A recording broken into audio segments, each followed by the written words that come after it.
Welcome to Asian Review. I'm your host, Bill Sharp. Our guest today is Dr. Barbara Andaya, Chair of the Asian Studies Program at the University of Hawaii, Manoa. Before assuming her position at the University of Hawaii, she taught at a number of universities in Australia, New Zealand, Southeast Asia, and finally, Hawaii.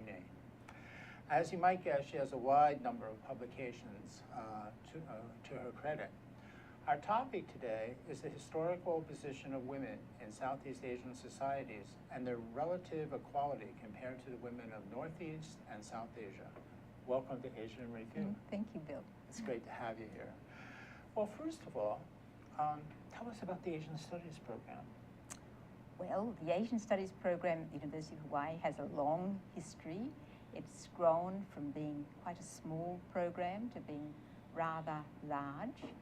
We have both an undergraduate degree and a master's program, and we cover all of Asia, although Central Asia is not part of our program, much as we would like it to be. We don't have the staff to handle that.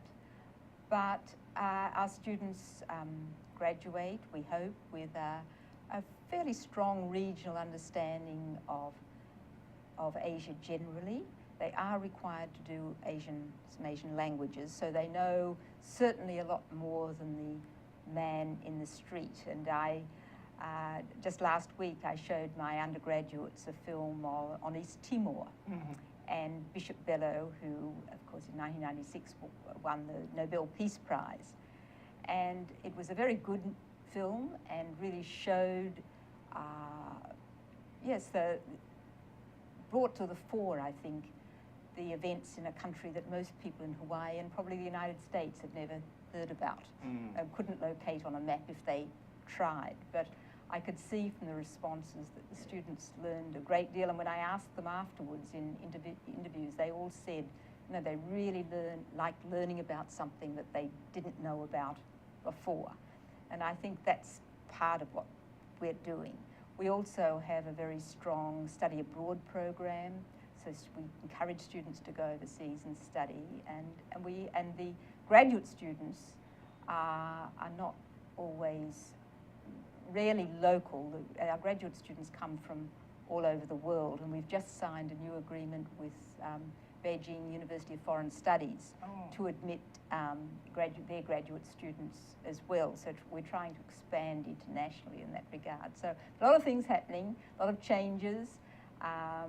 Big budget pressures, as we know, but we academics keep on being enthusiastic about what we're doing and enjoying our students. And I've been teaching for a very long time now, and every day is still a pleasure to me. Oh, that's great. That's great. Beijing Foreign Studies University, I studied Chinese there, so that resonates with me. Oh, yeah. Well, and actually I went to the Asian Studies program too, back there a ways. Well, tell me, how did you get interested in Southeast Asia? Well, it's a very long story. When I was an undergraduate, I was a very conventional student. I didn't do anything that was extraordinary. I wanted to be a teacher of English and history. I had a scholarship to enable me to do that. But in my final year, we had a choice in history of doing American history, Australian history, or Asian history. And the vast majority of people chose American or Australian history. And only 2 undergraduates out of a class, myself and another girl, out of a class of maybe 500, chose to do Asian history. There were so few of us that we had to study with the graduate students. But in that course, I did China, Japan, and India, but not Southeast Asia. And as a result of that, when I started teaching in a migrant area where most of my students were Turks or Greek, when I started teaching in that school, and the state government changed the syllabus to include a large section on Southeast Asia, particularly Indonesia, I was the only person who was seen to have some sort of Asian credentials. I think it's worth remembering, of course, that Australia and Indonesia are very close, so it's not surprising that this new section was called Our Neighbours to the Near North. But I very quickly realised we had no teaching materials. I had a very resistant class of 14-year-olds whose parents didn't were particularly interested in learning about Indonesia. So at that time, the East-West Centre was only 3 years old, and they were offering 6 fellowships to Australians, and I applied for one, and my proposal was to obtain a master's degree, just a master's degree in Southeast Asian Studies, and to return to Australia and write some very, very cheap textbooks which students could buy for shillings, 2 shillings. That was what we used then, not dollars. What would that be worth? Well, at that time, a shilling was at 10 cents. 10 cents. So at that time, it probably would have been, you probably think of in today's terms, probably about $1. Wow. So very, very cheap. Very reasonable. So if they lost them, it didn't matter. And so I got that scholarship, and I came to Hawaii. And at that time, the East-West Centre had a lot of money. And you were allowed to go to a university for a semester if the university would accept you. And people studying Asia could go to Asia, and Asians studying the United States would try to go to the mainland. And Australians and New Zealanders could choose because they couldn't decide where we fitted. So the other 4 Australians all went to Indonesia, and myself and another student decided to go to the United States, to the mainland, with the advice of my advisor here. He went to Yale, he was accepted at Yale, and I was accepted at Cornell, which again was the major place for Southeast Asia at that time. That's a great place for Southeast Asia. So I went there for a year, and they liked the look of me, and they said, why don't you come back? And so I did, and so I got my PhD there. So actually, you got the East-West Center grant, came to Hawaii, the East-West Center, but soon we're off to Cornell? Well, I was here for a year, then I went to Cornell for a year. I came back here and finished my MA. Oh, I see. And then I went back to Cornell after that. Wow, that really worked out really well. You mentioned East Timor, and of course, I think all Australians know where that is. Australia is the liberator of East Timor, not that far from Darwin. No, indeed. Well, there's a lot of contention now with the Timor Gap and quarrels about division of oil and so on, but it's worth remembering there are more East Timorese a very large number of Timorese in Australia. It's a very large lobby, and of course Christy Kushmao is an Australian herself. A lot of support for East Timor in Australia. That's interesting. Wow, that's interesting how your interest evolved in Asia in general, and then specifically in Southeast Asia. And I think, if I remember your CV correctly, you were also at one time the director of the Center for Southeast Asian Studies. I was. Oh, wow. And I was also president of the American Asian Studies Association as well. Oh, that's a great organization. Yes. Great organization. Well, okay, what has the historical position of women been in Southeast Asia? Well, when people look for... Maybe we should put the map up on the board. Yes. Up on the screen. Sorry, could we put that map up on the screen? So if you look at the map, you can see that Southeast Asia consists of both an extension of the Asian mainland and also innumerable islands, thousands upon thousands of islands they don't show on this map. And it's often been argued that this is just a residual area, the leftover bit between China and India. It doesn't really have any coherence. And people who work on Southeast Asia say, yes, it does have a coherence. There are lots of ways in which people in Vietnam or people in Myanmar share many cultural features with people in in Indonesia or the Philippines. And one of those has been the relatively high status of women. Not necessarily quality, but part of that reason is because throughout the region there is a French view of complementarity, that you need two to make the whole. And you find that, of course, in other places, yin and yang in China, of course. But the idea of a hierarchy is much less pronounced in Southeast Asia. But there are also lots of other reasons as well. Does what you're saying, it takes two to make it. Does that suggest to me something to do with agriculture, rice culture, men and women working together in the field almost on an equal basis. Is that the kind of thing you're getting at? Well, part of the economics is certainly a factor. The comparisons have been made in China, for example, between the wheat-growing areas of the north and the rice-growing areas of the south. And the position of women is different in both areas because women were less important in wheat-growing areas than they were in rice-growing areas. And in part of, especially wet rice growing, the transplanting of small rice plants from the nursery into the flooded field was thought to be a very delicate operation which needed female hands because the rice plant was often, the spirit of the rice was thought of as a girl child, a little girl. And so this rice plant had to be transplanted very, very carefully. So women traditionally have done the rice planting. And even in dry rice areas where it's not irrigated rice, where people, where dry rice is practiced, men dig the holes with dibble sticks, which are like, seen as a male role, and then women come along behind it and put the seeds into the hole. So without that kind of cooperation, but more than cooperation, it's that women are really essential in that operation. It's very interesting in that you mentioned about women and rice growing and how women are are better at that. Because I've heard the same thing said about tea and picking tea in Sri Lanka. I was in Sri Lanka in October and visited some tea plantations. And they're really talking how women are so much better at picking tea leaves. Yeah, and when you were talking about rice and women, it just reminded me so much of that. Well, it probably is. I don't know a lot about how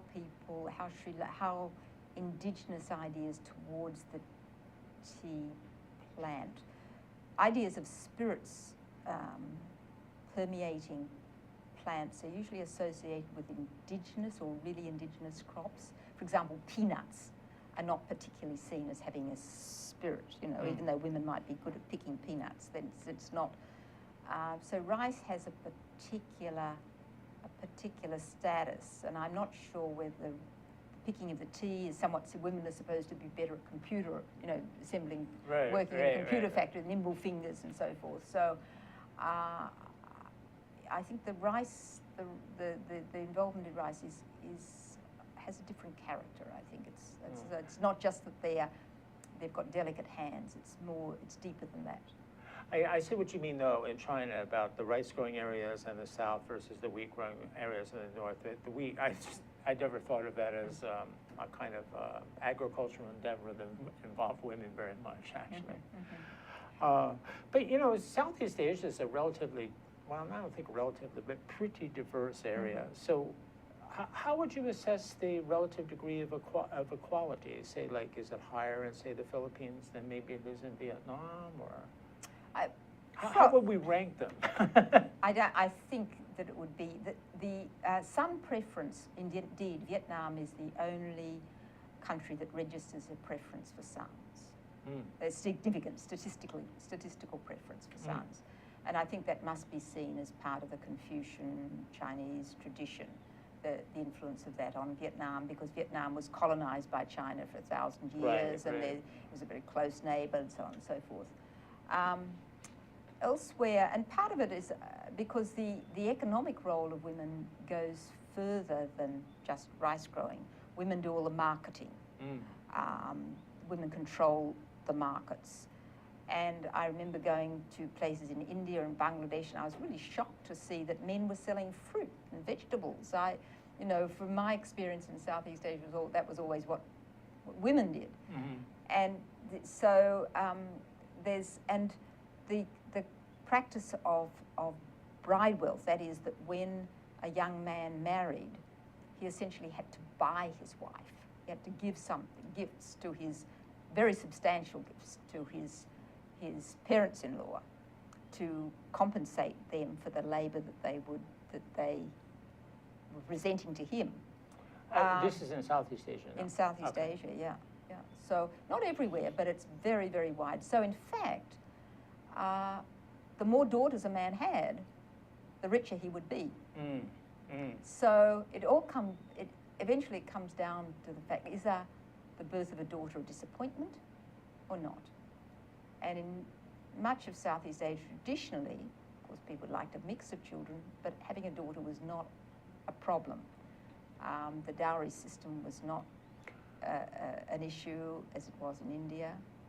So, quite different than Confucian societies, as you suggested. Well, yes, well, it's very different from the Confucian tradition in that respect, yes. Mm. But even in Vietnam, you can find the localization of tradition, so that in many circumstances, if there was no son, a woman could preside over ancestral rights. So that women in Vietnam, and many scholars have spent a great deal of time demonstrating this, there was a localization of tradition so that women had a somewhat better position than they did in China itself. How about inheritance in Southeast Asia? I mean, typically, well, I don't know if this is an overgeneralization, but in many Northeast Asian societies, it's usually men that are on the receiving end of inheritance. But how about in Southeast Asia? Well, much of Southeast Asia, the land and the house go through the female line. Not always, but in many parts. It doesn't necessarily mean that they own it, they could sell it. So there's a lot of debate about, okay, that it passes through the female line, but can they get rid of it? And not, probably not. And much of this changed with colonization, because when colonials registered land, they usually registered it in the man's name. So that traditional way of thinking about land as a family, something belonging to the family, did change with the colonizing influence. But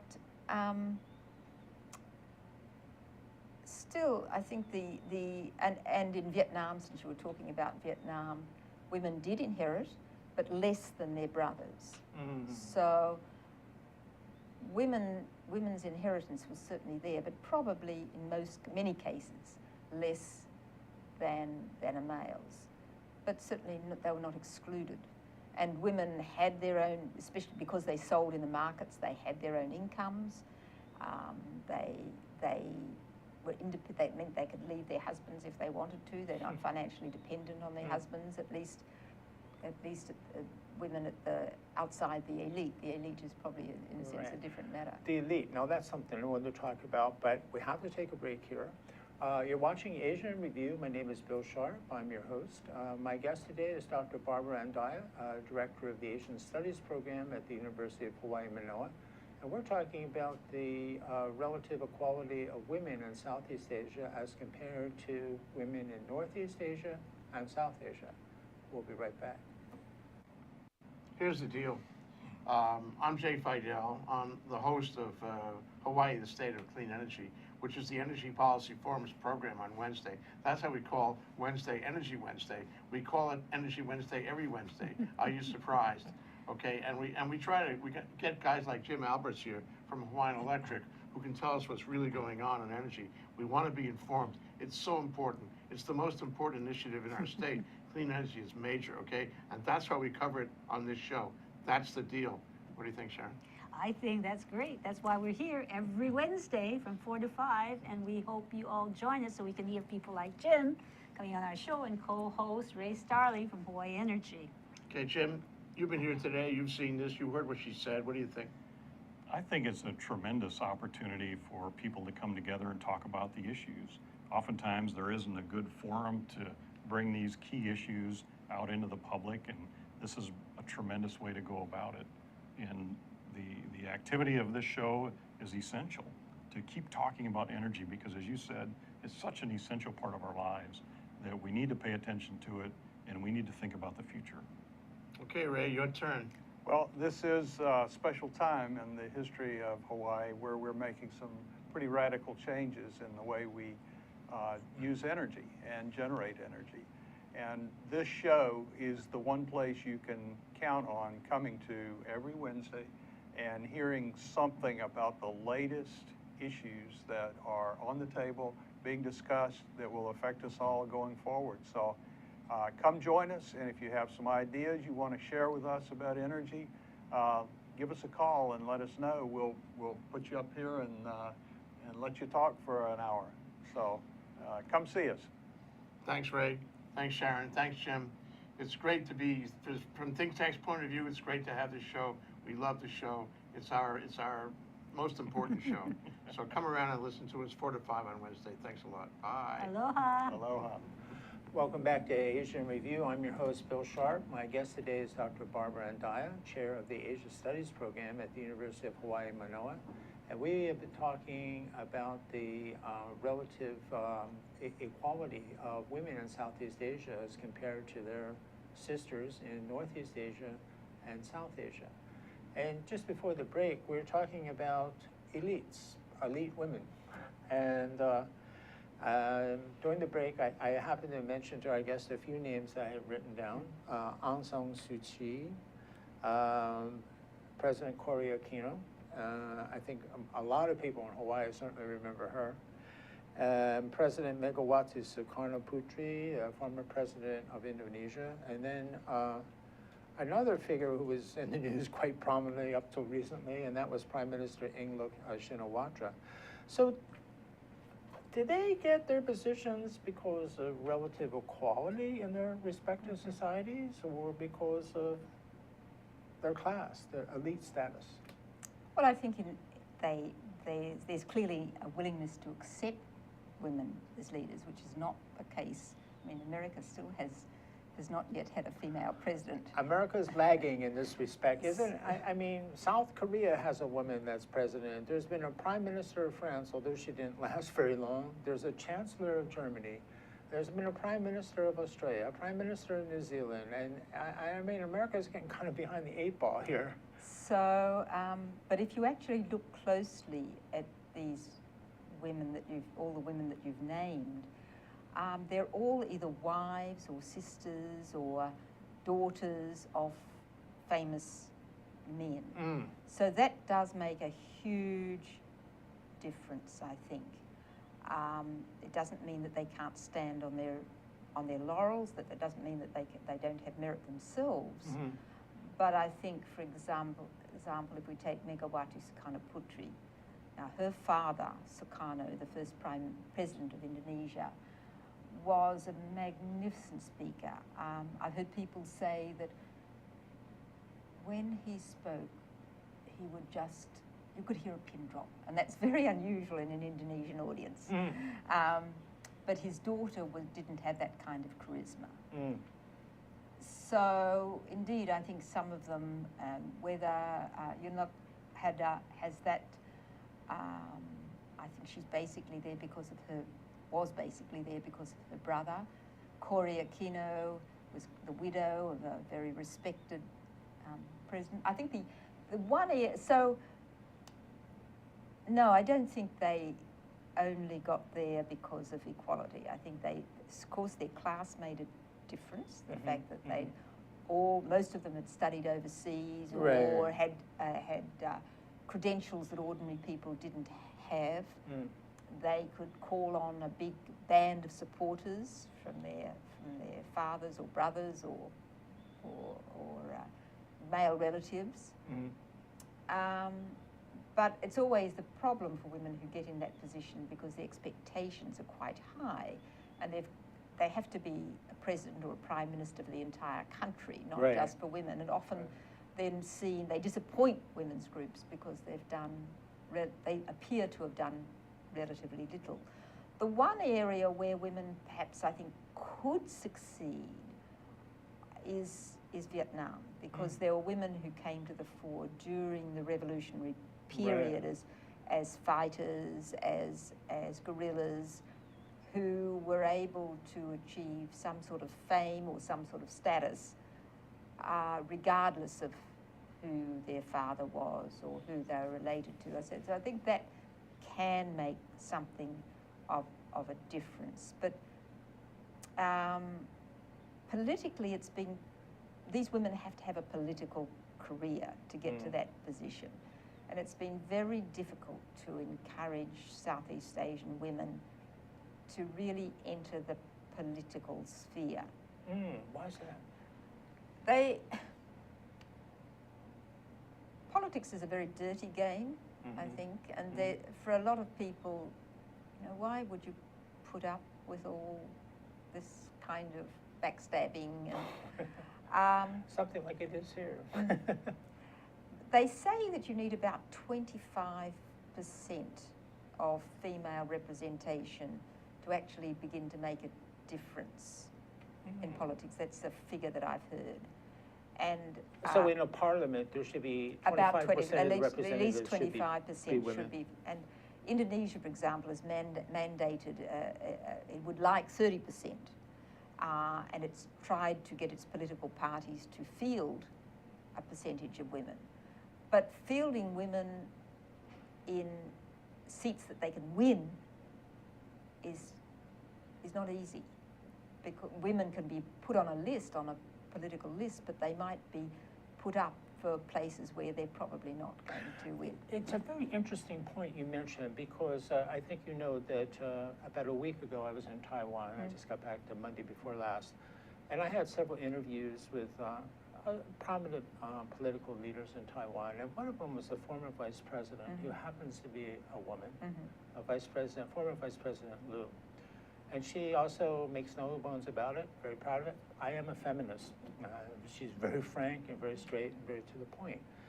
And when you talk about this issue of equality, she said, yeah, I want to see women in politics, but I don't want to see them there just because they're women. I want to see them there because they have substance, because they can do things. Very strong views on that, very, very strong. So when you were just explaining that, it reminded me so much of my talk with her. There are some people, I think, have thought that women may be less venal, less likely to corruption, better mediators and so on. As we know, that's not necessarily true. I agree. At all. And if you look at voting posters in Indonesia, which is the country I know best, you often see a male and a female, a male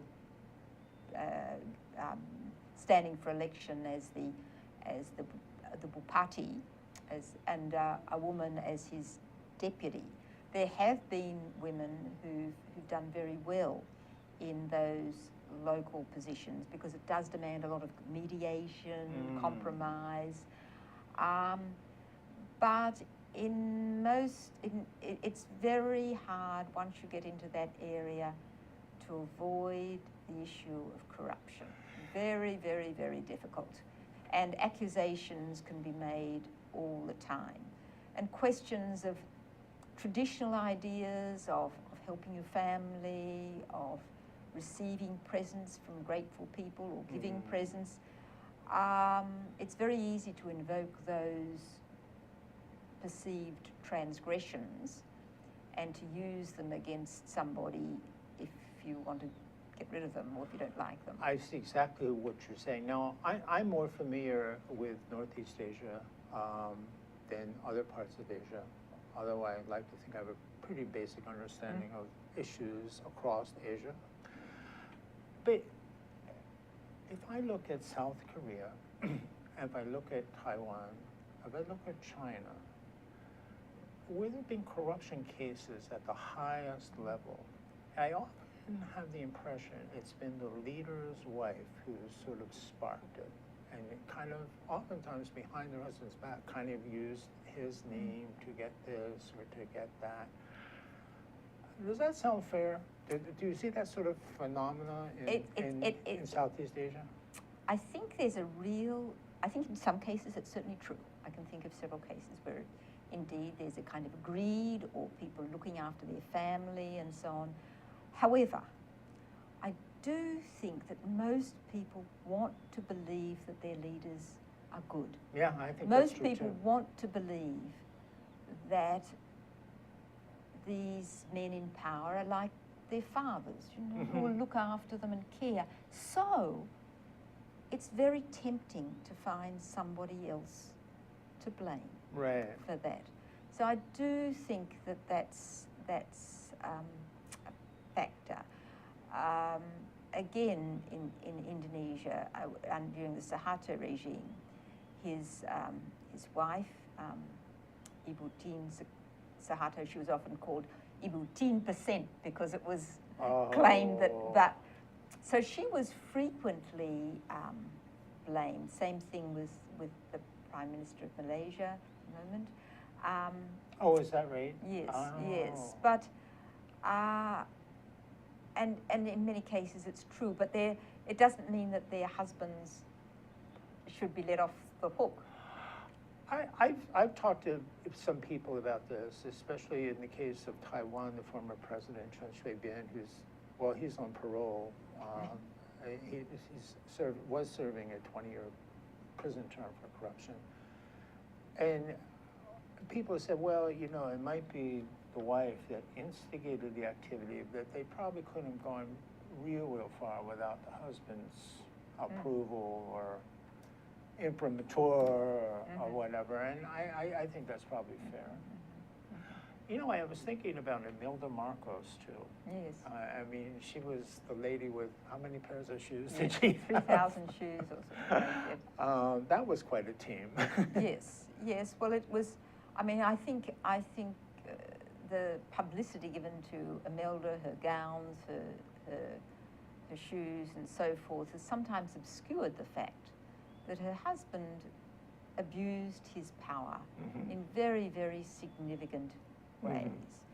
And to my way of thinking, when the Cardinal Jaime Sin and the church eventually took up the cudgels against him, that says a great deal. They were not fighting Imelda.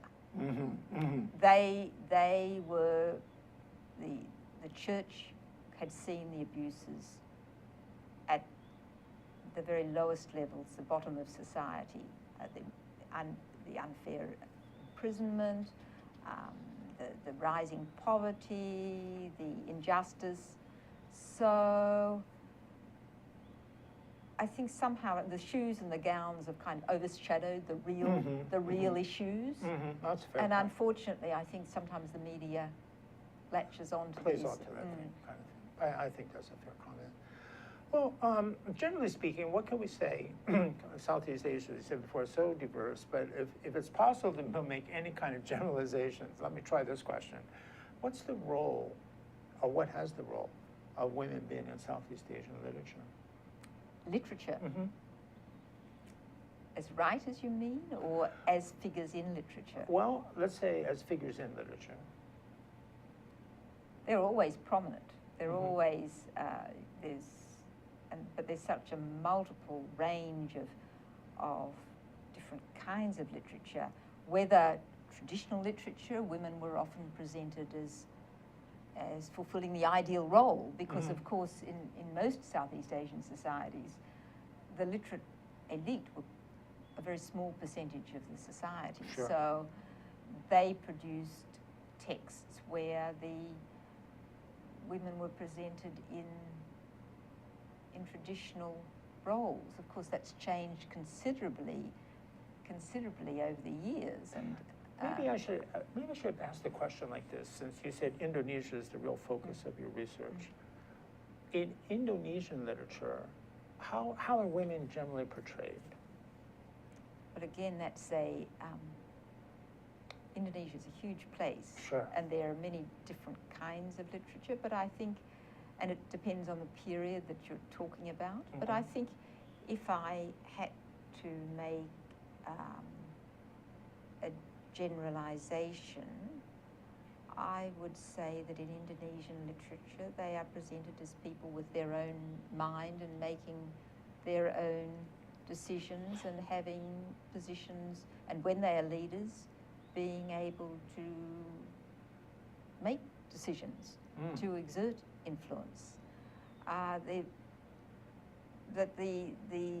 Now we have a huge number of what we might call Mills and Boon kind of literature developing, but it's one of the interesting features is that some of this is being produced by devout Muslims, Uh-huh. often in an Islamic setting, like the setting of a Muslim boarding school for Pesantren, for example, Uh-huh. and a love affair between the owner, the Kiai's daughter, and the gardener, for example, totally unsuitable. So, but they're all very, it's all very proper. So I think now some of the contemporary literature is actually trying to grapple with the kind of issues that, especially Islamic literature, is trying to grapple with the very complex issue of what is the right way to be a good Muslim? Because there are so many questions, interpretations of that now. Well, that's a very interesting point, because I do want to talk about the impact of religion on the role of women in Southeast Asia, but we need to take another break. And you're watching Asia in Review. I'm your host, Bill Sharp. My guest is Dr. Barbara Andaya, Chair of the Asian Studies Program at the University of Hawaii, Manoa. And we'll be right back. Hi, Jay. Hi, Keith. My name's Keith Bettinger. I knew that. And I'm the host of Think Tech Asia. I knew that too. Here on Think Tech. Fabulous. You got a great show going, Keith. Thank you very much. And for our viewers out there that are interested in Think Tech Asia, it airs every Tuesday from 4 to 4:45, and it can be accessed online at thinktech.com. Yeah, so what kind of guests you like? Well, we have a number of guests from academia, from practitioners of international affairs. Sometimes we have military officials. Sometimes we have public officials on the show. And our goal, we try to talk about current issues in South Asia, Southeast Asia, East Asia, and Central Asia, all throughout the Asian realm, in more depth than you would find in traditional mainstream That's the media. difference, isn't it? Exactly. That you're reaching out beyond what ordinary news media would do. Right. That's why we like you so much. We're trying to provide a thinking person's perspective, an intelligent perspective on what's going on, and we're both sides of the story, or even when there's more than two sides, we try to cover every angle. And I think that's one of the big benefits that we provide here at Think Tech. Is it's a really innovative source of educational programming for the people of Hawaii. You're great, Keith. You are a great host. You got a great show going on. I watch it every week. Thanks very much. Why don't you guys watch it every week too, okay? 4:45 to 4 to 4:45 every Tuesday. Welcome back to Asia in Review. I'm your host, Bill Sharp. My guest today is Dr. Barbara Andaya. She is chair of the Asian Studies Program at the University of Hawaii. We have been talking about the relative equality of women in Southeast Asia as compared to women in Northeast Asia and South Asia. And just before the break, we were beginning to talk about the impact of religion on women's position in Southeast Asia, and in particular, we're talking about the role of Islam. And our guest today, her primary research focus is Indonesia, and I think we all know that that's a predominantly Islamic country. So how does Islam, the broad belief in Islam in Indonesia, how does it impact women's position in Indonesian society? Well, if you don't mind, I'd rather think more laterally Okay. about religion generally, because Okay. there is no world religion Okay. that actually has traditionally given women and men an equal spiritual path. Oh, okay. So all world religions regarded women as less spiritually, more attached to this world, shall we say, to the things of this world, to family. That doesn't mean, of course, that women haven't struggled to, and often, very often succeeded in demonstrating their credentials. So, Are you basically suggesting religion has held women down? I think so. Okay, I just want to make that point clear. Well, I mean, I think traditionally, if you think of positions of leadership, it's quite difficult. Especially Islam? Well, Or does Islam get an unfair if rap you for think that? of Buddhist, can you name some, the leader of the Sangha in Thailand. I think we focus particularly on Islam, but I think the whole struggle now with questions of ordination of women in the Catholic Church, you know, this could a woman be a pope, for example? That's a great question. I mean, I think there's certain Protestant sects where women have done pretty well. In fact, my cousin was a minister, and so she had a very severe automobile accident, and she essentially had to retire early. I think Protestant evangelism, that's one thing that they you can certainly see that. But if you look at mystical Islam, you can see that there are many women who've become leaders if you look at the Pasantran tradition, the boarding school tradition, you can see also many women who've become leaders. There's a whole move now towards having female ulama in Indonesia reach the status where they could issue fatwa, that is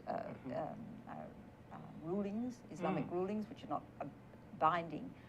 So the whole thing about the question of the ordination of nuns in Theravada Buddhism, some Maichi in Thailand, for example, are going to Taiwan to be ordained in the Mahayana stream, but that is not recognized officially in Thailand, even though they may personally assume in positions of great influence. So I think you have to make a division between what women can do